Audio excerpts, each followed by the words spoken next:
사사기 6장 11절에서 24절까지에 있는 말씀입니다. 사사기 6장 11절에서 24절. 여러분 오늘 좀 길죠? 우리 함께 읽겠습니다. 시작.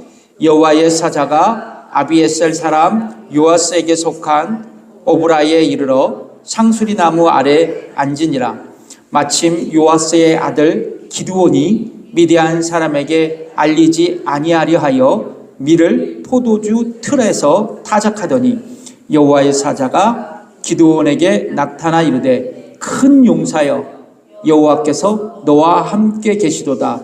기드온이 그에게 대답하되 나의 주여 여호와께서 우리와 함께 계시면 어찌하여 이 모든 일이 우리에게 미쳤나이까? 또 우리 열조가 일찍 우리에게 이르기를 여호와께서 우리를 애굽에서 나오게 하신 것이 아니냐 한 그 모든 이적이 어디 있나이까? 이제 여호와께서 우리를 버리사 미디안의 손에 붙이셨나이다. 여호와께서 그를 돌아보아 가라사대 너는 이 내 힘을 의지하고 가서 이스라엘을 미디안의 손에서 구원하라. 내가 너를 보낸 것이 아니냐. 기드온이 그에게 대답하되 주여 내가 무엇으로 이스라엘을 구원하리이까? 보소서 나의 집은 므낫세 중에 극히 약하고 나는 아비 집에서 제일 작은 자니이다. 여호와께서 그에게 이르시되 내가 반드시 너와 함께 하리니 내가 미디안 사람 치기를 한 사람을 치듯 하리라. 기드온이 그에게 대답하되 내가 주께 은혜를 얻었사오면 나와 말씀하신 이가 주 되시는 표징을 내게 보이소서. 내가 예물을 가지고 다시 주께로 와서 그것을 주 앞에 드리기까지 이곳을 떠나지 마시기를 원하나이다. 그가 가로되 내가 너 돌아오기를 기다리라. 기드온이 가서 염소 새끼 하나를 준비하고 가루 한 에바로 무교점 병을 만들고 고기를 소쿠리에 담고 그걸 양품에 담아서 상수리 나무 아래 그에게로 가져다 드리매 하나님의 사자가 그에게 이르되 고기와 무교점 병을 가져 이 반석 위에 두고 그 위에 국을 쏟으라. 기드온이 그대로 하니 여호와의 사자가 손에 잡은 지팡이 끝을 내밀어 고기와 무교점 병에 대매 불이 반석에서 나와 고기와 무교점 병을 살랐고 여호와의 사자는 떠나서 보이지 아니한지라. 기드온이 그가 여호와의 사자인 줄 알고 가로되 슬프도소이다. 주 여호와여 내가 여호와의 사자를 대면하여 보았나이다. 여호와께서 그에게 이르시되 너는 안심하라. 두려워 말라. 죽지 아니하리라 하시니라. 기드온이 여호와를 위하여 거기서 단을 쌓고 이름을 여호와 샬롬이라 하였더라. 그것이 오늘까지 아비에셀 사람에게 속한 오브라에 있더라. 아멘. 앉으십시오. 오늘 본문의 말씀입니다. 약속의 땅 17번째 있죠. 제가 제목을 약간 변경했습니다. 연약한 우리를 자비로 감싸안으시는 하나님. 연약한 우리를 자비로 감싸안으시는 하나님이라는 제목으로 여러분과 함께 은혜를 나누겠습니다. 드보라 사사 시대 이후 이스라엘 백성은 약 40년 동안 태평성대를 누리게 되었습니다. 그러나 이스라엘 자손은 하나님을 망각하고 또 다시 여호와의 목전에서 악을 행하게 되었습니다. 여기서 또다시 여호와의 목전에서 악을 행하였다라는 의미는 뭐냐면 하나님과 동시에 바알과 아세라를 예배했다라는 것입니다. 바알은 가나안 족속이 위대한 신으로 숭배한 우상이었습니다. 왜냐하면 보시다시피 이게 바알 신인데요. 천둥의 신으로 비를 주관하는 신으로 그들이 밀었기 때문입니다. 그래서 가나안 족속들은 한 해 풍년을 소망하며 바로 이 바알에게 절하고 예배했습니다. 또 가나안 족속들은 또 보시면 다음 페이지를 보시면 이 아세라를 섬겼습니다. 그 이유는 자손과 가축의 다산을 가져다 주는 신으로 여겼기 때문입니다. 그래서 이스라엘 백성은 가나안 땅에 정착해서 살아갈 때 가나안 족속들처럼 풍요와 다산을 소망하며 하나님을 예배하고 동시에 바알과 아세라를 산당에서 예배하는 종교적 혼합주의에 빠지게 되었던 것입니다. 하나님은 범죄한 이스라엘 백성들을 깨우치기 위해서 미디안 족속과 그들과 연합한 아말렉 족속 동방 사람들을 사용하셔서 이스라엘 백성들을 징계하셨습니다. 어떻게 말입니까? 지난주에 말씀드렸죠. 매년 이스라엘 백성이 파종하고 나면 미디안 족속의 연합군은 어김없이 찾아와서 농작물과 가축들을 약탈해 갔습니다. 그래서 이스라엘 백성들은 미디안 족속 연합군으로 인해서 먹을 양식조차 없는 매우 궁핍한 상황에 직면하게 되었습니다. 그러니까 하나님께서 주신 젖과 꿀이 흐르는 땅에서 먹을 것이 없어 굶어 죽게 되는 상황이었던 것입니다. 이스라엘 백성은 미디안 족속의 연합군을 피해 이제 산으로 도망가서 굴을 파고 살았습니다. 몇 년요? 무려 7년 동안 그런 비참한 생활을 했습니다. 견디다 못한 이스라엘 백성은 마침내 하나님께 부르짖었습니다. 하나님은 이스라엘 백성들의 부르짖음을 들으시고 그들을 구원하시기 위해서 먼저 무명의 선지자를 그들에게 보내셨습니다. 하나님은 선지자를 통해 이스라엘 백성의 잘못을 지적하시고 다른 이방신을 예배하지 말 것을 명령하십니다. 그 말씀이 사사기 6장 10절의 말씀이죠. 읽어보겠습니다. 시작.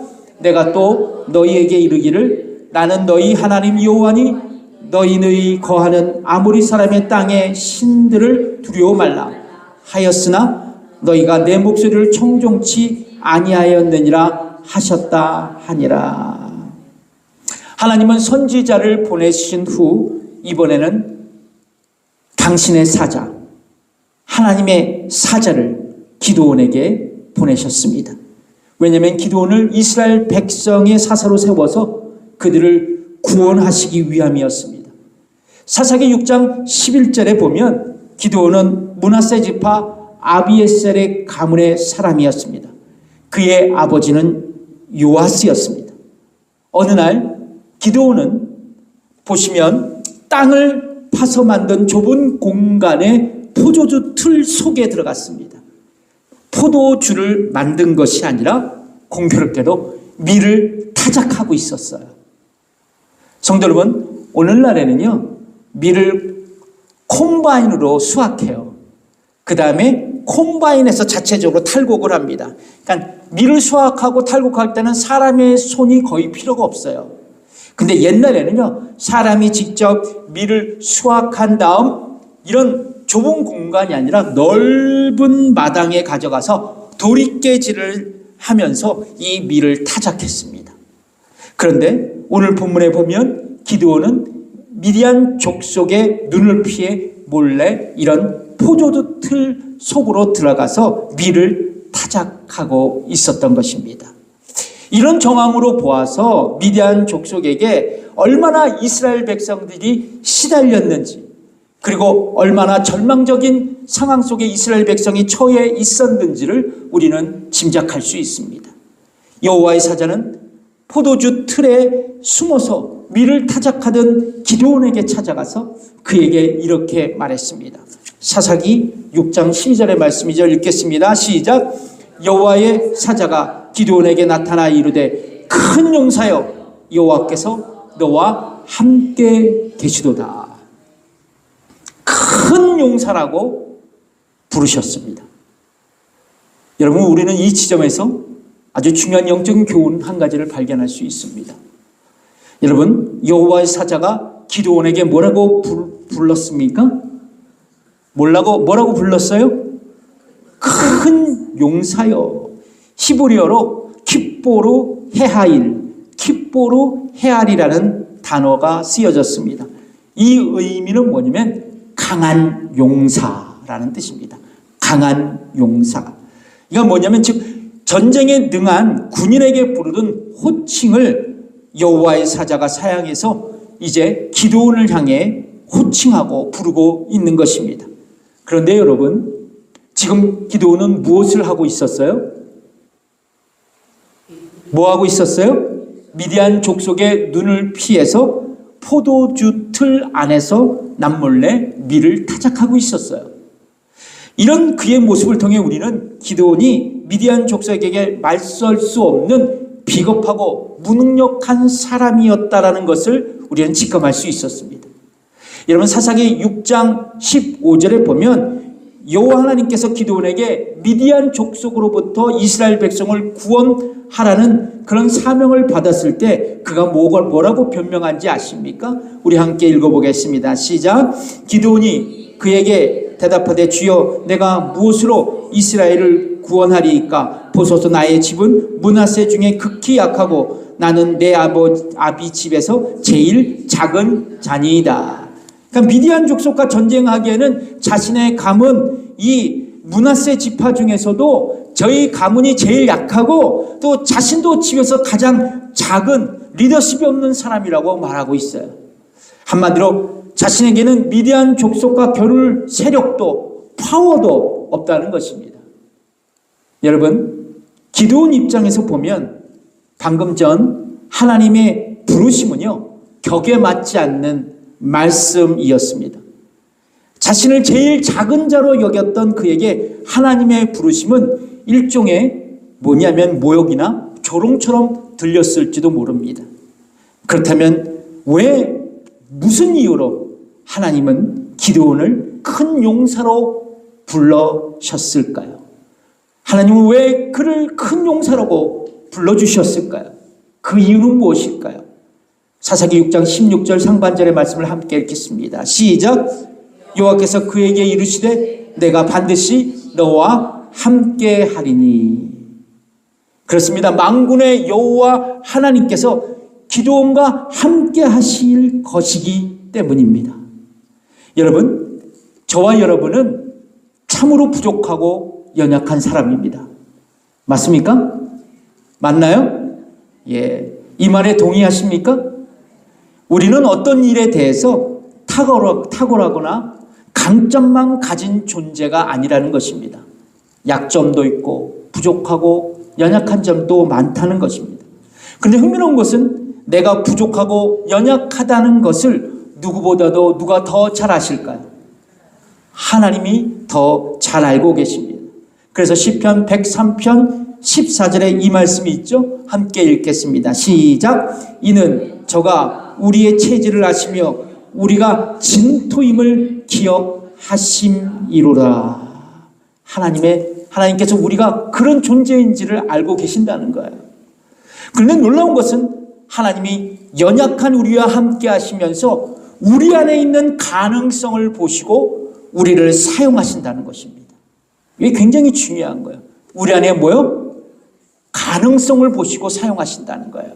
여기서 말하는 가능성이라는 건 뭐냐? 하나님께서 우리에게 각 사람에게 주신 재능과 탤런트와 강점이에요. 여러분 동의하십니까? 여러분, 아무리 부족한 자라도 과거에 어떤 모양과 태도로 살아왔는지 상관없이 하나님이 우리와 함께하셔 우리의 재능과 우리의 장점을 사용하시고 당신의 위대한 일을 성취하기를 원하신다는 거예요. 그렇습니다. 하나님은 지금도 부족한 나와 함께 하시면서 큰 용사로 세우시고 나를 통해, 저와 여러분을 통해 당신의 위대한 일을 이루고 계신다는 거예요. 예를 들어 볼까요? 여러분, 예수님의 제자 베드로는 어떤 사람이었어요? 그는 정서적으로 지극히 불안정한 사람이었습니다. 그는 도무지 일관성이 없었던 사람이었어요. 그러니까 조석으로 틀린 사람이 있잖아요. 아침과 저녁이 다른 사람이었습니다. 예수님을 목숨이라도 내놓겠다고 했다가 상황이 불리해지면 쉽게 예수님을 부인했던 참 믿기 어려운 사람, 변덕쟁이 베드로였습니다. 그런데요, 그런 베드로에게 찾아오셔서 예수님께서 하신 그분의 첫 말씀이 계셨어요. 베드로를 탁 보자마자 하신 말씀. 어떤 말씀인지 아세요? 요한복음 1장 42절의 말씀입니다. 읽어보겠습니다. 시작. 데리고 예수께로 오니 예수께서 보시고 가라사대 내가 요한의 아들 시몬이니 장차 게바라 하리라 하시니라. 여러분, 예수님은 베드로에게 미래에 뭐가 되겠다고 말씀합니까? 게바, 반석이 되겠다고 말씀합니다. 여러분, 자꾸 변하는 아침 저녁 다른 이 베드로에게 게바라고 말씀하세요. 흔들리지 않는 반석과 같은 존재가 되겠다고 말이죠. 예수님은 베드로를 통해 흔들림 없이 기초가 되는 너를 통해 당신의 교회를 세우시겠다고 말씀하신 거예요. 여러분, 르네상스를 대표하는 위대한 조각가가 있습니다. 미켈란젤로예요. 미켈란젤로. 어느 날 그가 길을 가다가 아주 아름다운 돌덩이를 본 거예요. 딱 마음에 들어요. 그 돌을 보고 그는 매우 흥분했습니다. 그리고 그는 그 돌을 보고 소리쳤어요. 어떤 소리를 쳤냐? 다윗이 걸어온다. 다윗이 지금 걷고 있어. 주변 사람들은 미켈란젤로의 말을 도저히 이해할 수가 없었습니다. 그가 실성했다고 모두가 수근수근거리고 있었어요. 자, 그러나 미켈란젤로는 보실까요? 이 돌이 다듬어지고 깎여져서 미래에 이런 다비드 상이 만들어질 가능성을 보았기 때문에 그가 돌 하나를 보고 그렇게 흥분했던 것이에요. 가능성을 본 거예요. 여러분, 하나님께서 우리를 사용하시고자 부르실 때 우리는 아멘으로 하나님의 부르심에 순종해야 돼요. 왜냐하면 하나님은 우리와 함께 하시면서 우리의 가능성을 보시고 우리를 사용하시어 당신의 사명을 성취하시기 때문에 그래요. 자, 그런데 여러분, 우리는 하나님이 우리에게 주신 가능성이 있다는 것을 모른 채 살아가고 있어요. 내가 어떤 달란트와 어떤 강점을 가졌는지 모르고 살아갈 때가 많이 있다라는 것이죠. 그러나 나보다 더 잘하시는 하나님이 누구세요? 잘하시는 분이 누구십니까? 하나님이세요. 나보다 나를 더 잘하시는 하나님은 우리의 내면에 있는 가능성을 보시고 지금도 우리를 부르고 계세요. 큰 용사여 일어나라고 말이죠. 큰 용사여 일어나라고 말이에요. 여러분, 옆분과 인사하겠습니다. 얼굴을 쫙 보시면서 당신은 큰 용사셨군요. 당신은 큰 용사셨군요. 지금 하나님의 일을 위해 일어나세요. 한번 하세요. 시작. 지금 하나님의 일을 위해 일어나세요.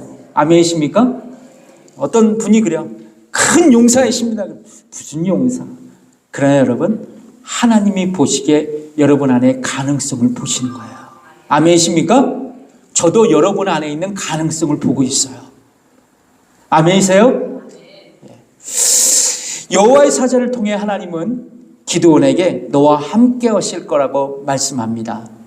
그런데요, 기드온은 이어서 이런 뜻밖의 반응을 해요. 사사기 6장 13절의 말씀이죠. 읽어보겠습니다. 시작.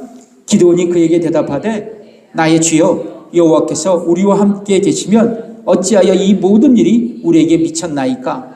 또 우리 열조가 일찍 우리에게 이르기를 여호와께서 우리를 애굽에서 나오게 하신 것이 아니냐 한 그 모든 이적이 어디 있나이까? 이제 여호와께서 우리를 버리사 미디안 손에 붙이셨나이다. 뭐 장황하지만 쉬운 말로 이런 얘기예요. 기드온은 주의 사자에게 하나님이 우리와 함께 하셨다면 왜 이스라엘 백성이 미디안 족속의 압제에서 이렇게 현재 고통을 당하냐고 묻는 거예요. 또한 조상들이 경험했던 출애굽의 기적은 도대체 지금 어디 있냐고 탄식하는 겁니다. 그리고 지금 비참한 현실을 보니까 하나님께서 이스라엘을 버리시고 우리를 미디안 손에 붙이신 것 같다고 지금 불평하고 있는 거예요. 그렇습니다. 기도는 선밀 이스라엘 백성이 이방 민족에 압제받는 이런 비참한 상황에 대해서 왜 라는 질문을 하면서 하나님께 지금 불평하고 있습니다. 그런데 여러분, 한번 생각해 보세요. 지금 이스라엘 백성들이 당하고 있고 경험하고 있는 모든 일들의 원인은 어디서부터 왔을까요? 어디서부터 왔을까요? 왜 지금 이들이 미디안 족속에게 괴롭힘을 당하고 있을까요? 예? 여러분, 하나님이세요? 아니면 이스라엘 백성들의 악행 때문입니까? 어떤 거예요? 이스라엘 백성들의 죄 때문에 그래요. 이스라엘 백성은 하나님의 언약을 잊고 하나님과 동시에 바알과 아세라를 예배했기 때문에 이런 고난이 초래된 것이에요. 여러분, 기드온의 불평은요, 오늘날 우리의 불평의 모습과 비슷해요. 다른 게 없습니다. 예를 들어 볼까요? 우리는 나를 이 고난 속에서, 나를 이 어려움 속에서 왜 방태해 두시냐고, 왜 나를 이 고통의 골짜기에 내버려 두시냐고, 하나님께서 나를 버리신 것이 아니냐고 너무 하나님 섭섭하다고 불평합니다. 여러분, 그런데요, 하나님께서 우리에게 이런 고난을 허용하신 것의 이유를 우리가 알 수 있었다면 우리는 이런 불평을 하지 않았을 거예요.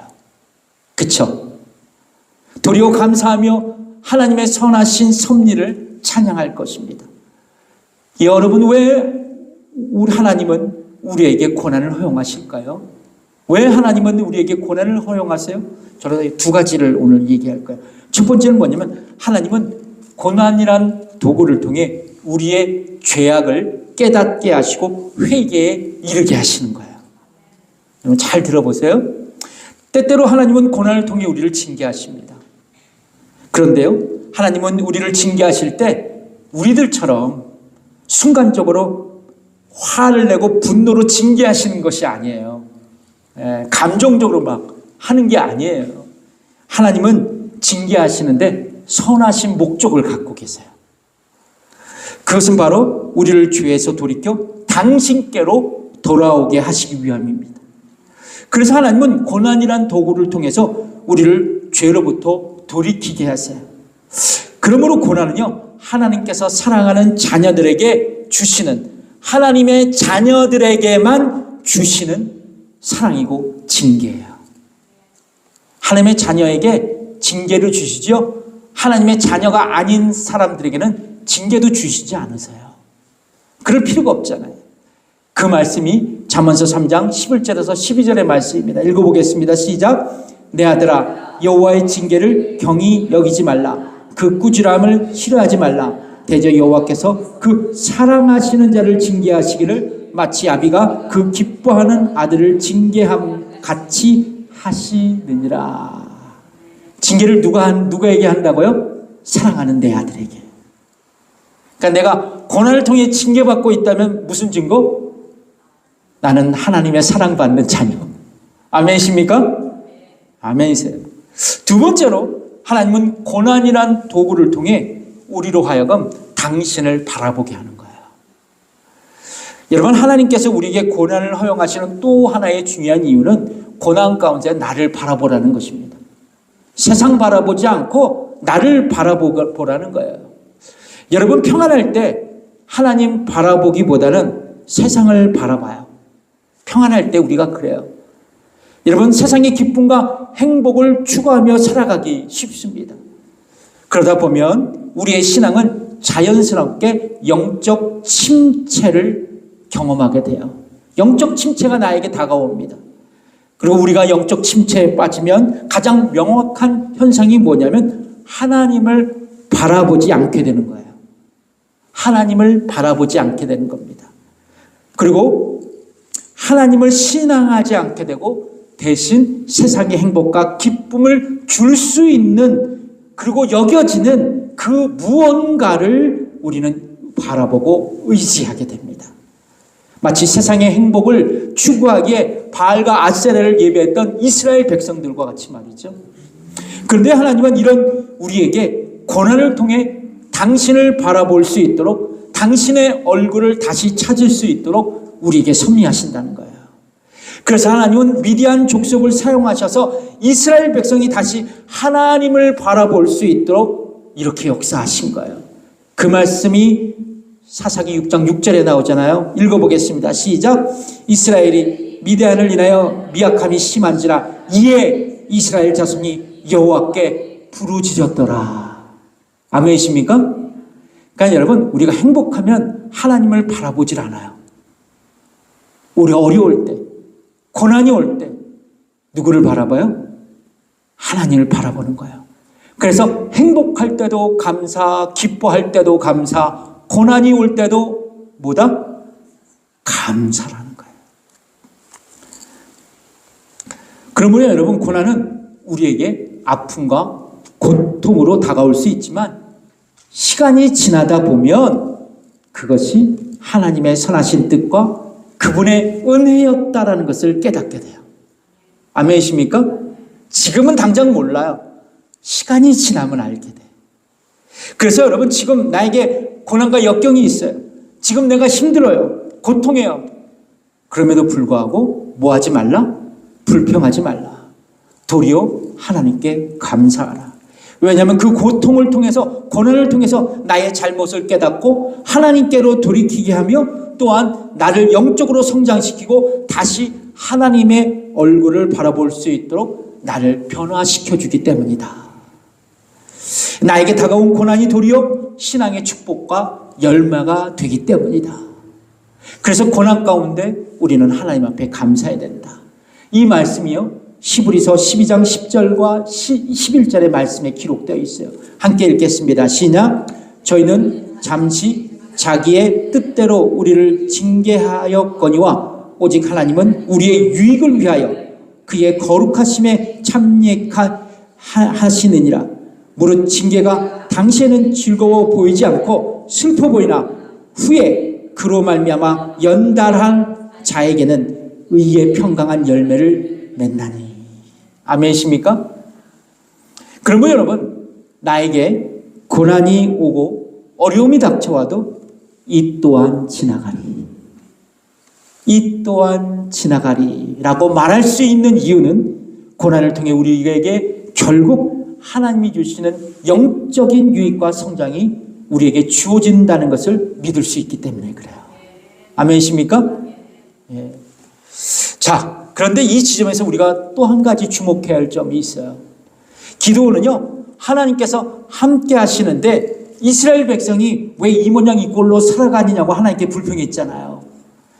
그는 하나님께서 이스라엘 백성들을 버리신 것이 아니면 나에게 좀 기적을 달라는 거예요. 하나님께서 이스라엘 백성을 말 그대로 함께 하시고 버리지 아니하셨다면 나에게 기적을 달라고 불평을 터뜨리고 있습니다. 그런데요, 기드온의 불평을 들은 하나님은 그에게 단 한마디의 대꾸도 안 하십니다. 그리고 이렇게 반응하세요. 사사기 6장 14절의 말씀 이제 읽겠습니다. 시작. 여호와께서 그를 돌아보아 가라사대 너는 이 내 힘을 의지하고 가서 이스라엘을 미디안의 손에서 구원하라. 내가 너를 보낸 것이 아니냐. 여기서 여러분, 우리가 주목해야 할 단어가 있어요. 뭘까요? 돌아보아입니다. 돌아보아. 이 단어를 히브리어 원어적으로 제가 살펴봤는데요, 하나님께서 불평하는 그를 주목하시고 그의 상황과 상황을 살펴보셨다라는 의미로서 그를 돌아보셨다라는 거예요. 그냥 휙 하고 돌아보신 게 아니에요. 여러분, 보통 우리가 누군가에게 불평을 들으면 어떠세요? 마음이 어떠십니까? 누가 나에게 불평을 했어. 예? 마음이 상하죠? 마음이 상합니까? 예, 마음이 상하면 좋게요. 예, 나에게 불평한 그에게요, 그건 아니라고 막 변명합니다. 예, 좀 정도가 심하면 화를 내고 그런 게 아니라니까 그러면서 막 얘기를 하죠. 설득시키려고 그래요. 예, 만약 왕에게 신하가 찾아갔어요. 그래서 신하가 온갖 불평을 왕에게 쏟아냈습니다. 그러면 여러분, 왕은 어떤 반응을 할까요? 어떤 반응을 할까요? 왕은요, 아이 잘났어, 잘했어, 뭐 이랬나요? 아니죠. 영모다 그러면서요. 영모다. 귀양을 보내거나 옥에 갇히거나 아니면 처형했을 겁니다. 여러분, 그러나 하나님의 반응은 전혀 그렇지 않으셨어요. 만왕의 왕이신 하나님은 불평하는 기드온을 도리어 당신과 함께할 것을 약속하시면서 그에게 기드온 족속과의 전쟁에서 승리할 것을 약속하셨어요. 여러분, 사사기 6장 16절의 말씀이죠. 읽어보겠습니다. 시작. 여호와께서 그에게 이르시되 내가 반드시 너와 함께하리니 내가 미디안 사람 치기를 한 사람을 치듯 하리라. 여러분, 하나님은 불평하는 기드온에게요, 꾸지람이 아니라 징계가 아니라 그에게 사명을 주시고 그에게 격려가 되는 말씀을 하셨어요. 흥미로운 것은 기드온에게 미디안 족속과의 전쟁에서 승리를 하나님께서 약속하셨지만 기드온은요, 하나님의 이 약속을 의심했어요. 그리고 그는 두 가지의 징표를 달라고 하나님께 요구했습니다. 이게 그 유명한 두 가지 징표 사건인데, 일종의 하나님을 향한 시험이었어요. 대단하죠. 하나님을 향한 시험이었어요. 근데 여러분, 성경에 보면 광야에서 하나님을 시험한 이스라엘 백성은 어떻게 되었어요?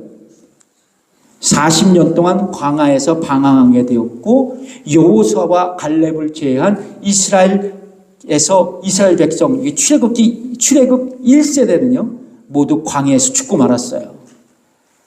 여러분, 첫 번째 징표가 뭐였냐면 오늘 본문에 포함되는 건데, 사사기 6장 17절에서 21절의 내용이거든요. 기드온이 준비한 제물을 하나님께 드리면, 하나님께서 직접 받으시면 하나님의 약속을 믿겠다는 거예요. 하나님은 기드온의 요구에 이렇게 응답하십니다. 사사기 6장 20절에서 21절 말씀을 같이 읽어볼게요. 시작. 하나님의 사자가 그에게 이르되 고기와 무교전병을 가져 이 반석 위에 두고 그 위에 국을 쏟으라. 기드온이 그대로 하니 여호와의 사자가 손에 잡은 지팡이 끝을 내밀어 고기와 무교전병의 댐에 불이 반석에서 나와 고기와 무교전병을 살랐고 여호와의 사자는 떠나서 보이지 아니한지라. 여러분, 기드온은요 여호와의 사자의 안내에 따라서 반석 위에 준비한 제물을 놓습니다. 염소 새끼와 누를 넣지 않는 떡을 올려놓고 그 위에 국을 쏟아부었어요. 여호와의 사자가 지팡이를 내밀어 고기와 무교병에 대자 그것들이 다 불에 타서 하나님께 올려졌습니다. 하나님께서 기드온의 제물을 직접 받으신 거예요. 그렇습니다. 하나님은 당신의 약속을 의심하는 기드온을 책망하지 않으셨어요. 도리어 기드온에게 분명한 징표를 통해 그에게 믿음의 확신, 약속의 확신을 주셨습니다. 여러분, 보통 우리는 불평하고 의심하는 사람이 있으면, 내 옆에 있으면 매우 불편함을 느껴요.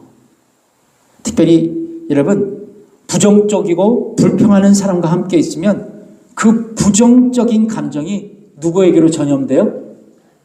나에게로 전염되어서 나도 모르게 부정적인 생각하게 되고 결국 나도 불평하게 되는 거예요. 이처럼 불평은 나의 삶이나 일에서 긍정적인 생각보다 부정적인 생각을 강화시키고 계속 듣다 보면 나의 정신적인 에너지를 소모하게 만드는 겁니다. 그래서 우리는요, 불평하는 친구를 자연스럽게 어떻게 해요? 멀리해요. 기피합니다. 왜냐? 웬만하면 그거 만나지 않으려고 피해요. 그런데 오늘 본문에 보면 하나님은 당신에게 불평하고 믿음이 약해서 의심하는 기드온을 향해 분명한 징표를 주시는 분이세요. 자비로우신 하나님이세요. 그렇습니다. 하나님은 불평하는 우리에 대해서, 의심하고 있는 우리에 대해서, 그래서 연약한 우리에게 다가오셔서 오래 참으시고 인내하시면서 우리를 은혜로 받아주시는 자비로우신 하나님이시라는 거예요. 여러분, 예를 들어볼까요? 우리가 언제 의심하고 불평했어요? 이럴까 봐 예를 한번 들어볼게요. 여러분, 우리가 기도했는데 하나님께서 즉시 응답하지 않으실 때가 있어요. 상황이 예상과 다르게 흘러갈 때가 있습니다. 그러면 우리는 하나님께 불평하고 의심해요. 건강 문제, 자녀 문제, 나의 환경에 어려운 문제가 닥쳐오면 우리는 하나님께 불평하거나 의심하는 마음이 우리 가운데 생긴다는 것입니다. 여러분, 우리는 이렇게 연약하고 부족한 사람이에요. 이런 모습은 하루에 몇 번이고 이런 불평과 의심이 우리의 마음속에서 흘러나올 수 있어요. 그러나 하나님은 우리에 대해 길이 참으시는 분이세요. 인내하시는 분이십니다. 그리고 우리를 은혜로 받아주시는 자비로우신 하나님이세요. 그렇다고 해서 매번 하나님을 의심하고 원망하고 불평해서는 안 돼요. 우리의 삶을 살다 보면 이럴 때를 있잖아요. 하나님을 원망하고 불평할 때가 있잖아요. 그럴 때 하나님은 우리를 넉넉히 받아주시는 분이시라는 거예요. 그래서 성경은 우리에게 이렇게 말씀합니다. 예레미야 애가 3장 23절에서 24절 말씀을 우리 천천히 또박또박 읽어볼게요. 시작. 여호와의 자비와 긍휼이 무궁하심으로 우리가 진멸되지 아니함이니이다. 이것이 아침마다 새로우니 주의 성실이 크도소이다. 내 심령에 이르기를 여호와는 나의 기업이시니 그러므로 내가 저를 바라리라 하도다. 아멘.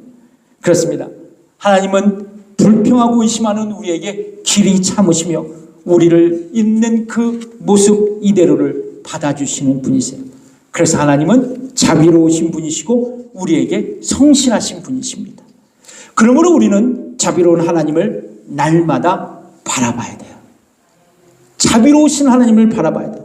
뿐만 아니라 우리도 자비로우신 하나님의 성품을 본받고 나의 가족과 이웃 세상에 오래 참고 그들을 사랑으로 받아줄 수 있어야 돼요.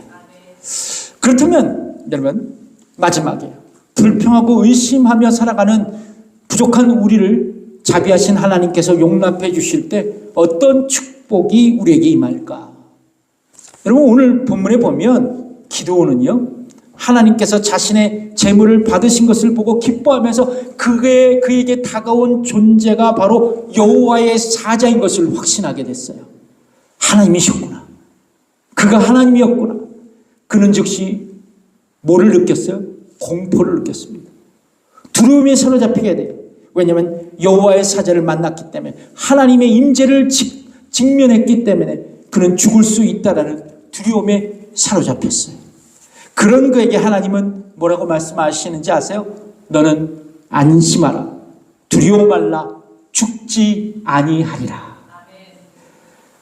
그리고 기도는 그제야 안심하면서 그곳의 이름을 뭐라고 했을까요? 여호와 샬롬. 제단을 쌓고 하나님을 찬양했어요. 여호와 샬롬이라고. 하나님은 나의 평강이라고. 나의 평화라고 말이죠. 여러분, 기도는 여호와 하나님을 찬양하며 하나님은 나의 평강이라고 고백합니다. 그렇습니다. 우리는 종종 하나님을 불평하고 하나님을 의심해요. 어떨 때요? 난관에 직면했을 때, 나에게 고통이 왔을 때, 그럴 때 하나님을 불평하고 의심해. 하지만 하나님은 우리에 대해 오래 참으시고 우리를 은혜로 받아주시며 불안해하는 우리에게 평강을 주시는 자비로우신 분이세요. 여러분, 예를 한번 들어볼까요? 내가 참 어려운 문제에 봉착했어요. 그런데 좀처럼 나아지질 않아요. 그리고 하나님께서 왜 나의 상황이 나아질 수 있도록 역사해 주시지 않는가? 불평도 해보고 하나님에 대한 존재도 의심해요. 그런데요, 그런 나에게 어느 날 성경을 통해서 하나님께서 말씀하십니다. 두려워 말라고. 내가 너와 함께 하겠다고. 놀라지 말라고. 내가 내 하나님이 되겠다고. 내가 너를 굳세게 하겠다고. 참으로 너를 도와주겠다고. 참으로 나의 오른손으로 너를 붙들어 주겠다고 말이죠. 그렇습니다. 이렇듯 우리는 날마다 주님의 은혜와 자비로 살아가고 있어요. 하나님의 자비는, 우리는 그 자비를 먹고 삶으로 우리는 진멸되지 않고 이 땅 가운데 살아갈 수 있어요. 뿐만 아니라 우리는 하나님께서 주시는 평강 속에 살아가고 있어요. 그러므로 여러분, 우리는 자비로우신 하나님을 바라보며 믿음으로 살아가야 돼요. 연약하고 부족하고 참 불안정한 삶을 살아가는 우리지만 자비로우신 하나님을 붙들고 살아가야 된다는 거예요. 그러면 여러분, 우리가 지금 하나님의 자녀로 살아가고 있다는 것, 그것이 바로 하나님의 은혜, 하나님의 은혜입니다. 아멘이십니까? 그래서 여러분 따라해보세요. 내가 지금 살아가고 신앙생활하는 것, 모든 것이 하나님의 은혜입니다. 하나님의 자비입니다. 아멘이십니까? 기도하겠습니다.